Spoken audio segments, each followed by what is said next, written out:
Hi all, welcome back to Subtech Online. Today I'm going to show you how you auto fit in Excel. So you will always have a challenge where you find that you have data like this. You have to fit your columns to make sure that your data is readable and all that. So I'm going to show you how you auto fit this.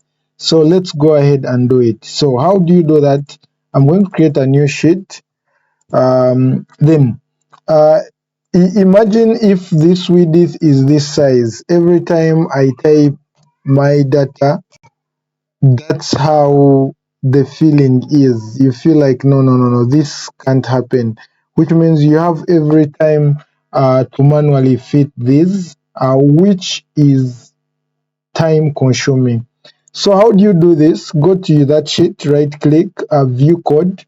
The moment it will open a Visual Basic interface, move to the selector, the drop down of the object, or select worksheet. So the moment you select worksheet, it's going to open a placeholder with a VBA. So between the VBA code, we are going to type sales dot entire column, which is that dot autofit.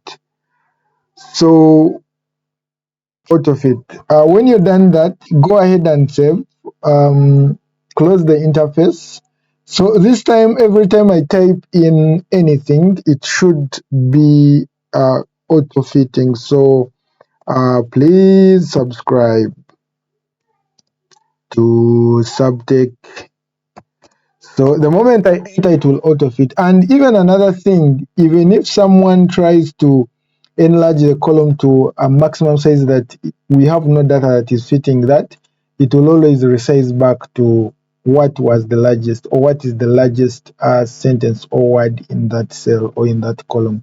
Guys, that's it. If you find this of importance to your daily working, please leave us a thumbs up and go ahead and hit that notification bell.